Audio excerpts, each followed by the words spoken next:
शब्द विचार व्याकरण का वह भाग है जिसमें शब्दों के भेद, अवस्था और व्युत्पत्ति का वर्णन किया गया है। वर्णों के सार्थक समूह को शब्द कहते हैं। जिस प्रकार मुख से निकली हर ध्वनि वर्ण नहीं होती, उसी प्रकार हर वर्णों के समूह शब्द नहीं कहलाते। सिर्फ सार्थक शब्दों के समूह जिनके कोई सार्थक अर्थ निकलते हों वही शब्द कहलाते हैं, जैसे घर, कमल इत्यादि। शब्दों के भेद। शब्द के 4 भेद होते हैं: अर्थ के आधार पर, बनावट या रचना के आधार पर, उत्पत्ति या स्रोत के आधार पर और प्रयोग के आधार पर। अर्थ के आधार पर शब्द के 2 भेद होते हैं: सार्थक शब्द और निरर्थक शब्द। सार्थक शब्द के 5 भेद होते हैं: एकार्थी, अनेकार्थी, समानार्थक, पर्यायवाची, विपरीतार्थक। एकार्थी शब्द वे शब्द होते हैं जिन शब्दों के केवल एक अर्थ निकलते हों, जैसे नदी, बर्तन, पेड़ आदि। अनेकार्थी शब्द वे शब्द होते हैं जिन शब्दों के एक से अधिक अर्थ निकलते हों, जैसे अर्थ का मतलब होता है धन और मतलब, और तीर का बाण और किनारा। पर्यायवाची शब्द वे शब्द होते हैं जो एक ही अर्थ को व्यक्त करते हैं, पर्यायवाची शब्द कहलाते हैं, जैसे जल, वार, अम्बु पानी के पर्यायवाची हैं। फूल का कुसुम, सुमन, प्रसून। विपरीतार्थक शब्द वे शब्द होते हैं जो एक दूसरे का विपरीत अर्थ देते हैं, विपरीतार्थक शब्द कहलाते हैं, जैसे ऊंचा नीचा और कच्चा पक्का। बनावट या रचना के आधार पर शब्द के भेद। इनके 3 भेद होते हैं: रूढ़ शब्द, यौगिक शब्द और योगरूढ़ शब्द। जो शब्द किसी परंपरा या अन्य किसी कारण से किसी विशेष अर्थ के लिए प्रसिद्ध हो जाते हैं वे रूढ़ शब्द कहलाते हैं। इन शब्दों को अलग अलग विभाजित नहीं किया जा सकता, क्योंकि विभाजित करने पर इनका कोई अर्थ नहीं रह जाएगा, जैसे घर, चल इत्यादि।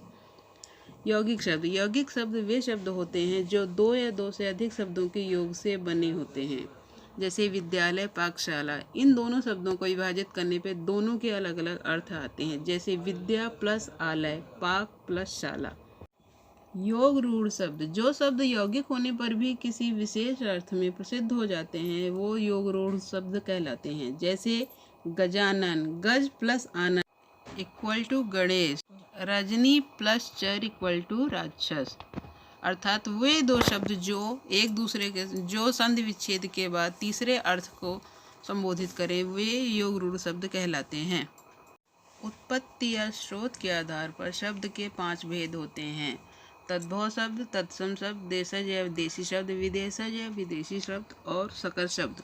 तत्सम शब्द वे शब्द होते हैं जो संस्कृत या किसी अन्य भाषा से हिंदी में आए हैं और हिंदी में ज्यों का त्यों प्रयोग होते हैं, जैसे अग्नि, घृत, दुग्ध, वायु, रात्रि आदि।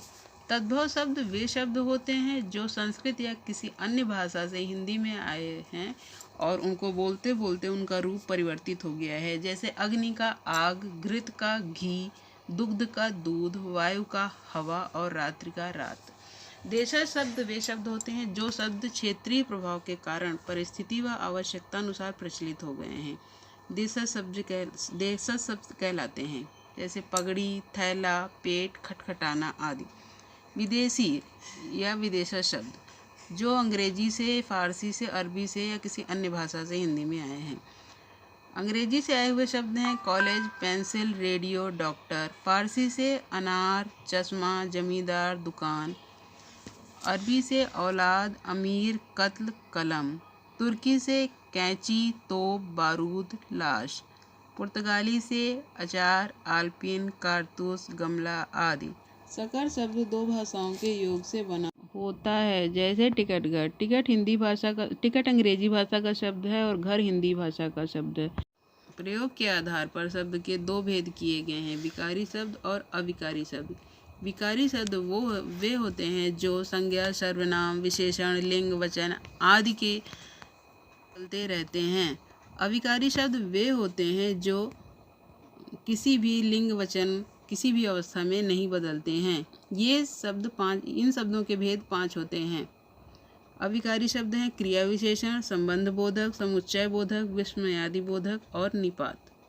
शब्द और पद में अंतर। वर्णों के सार्थक समूह को शब्द कहते हैं। जब उन्हीं शब्दों का प्रयोग हम वाक्य में व्याकरण के नियमों के अनुसार करते हैं तब वह पद कहलाता है।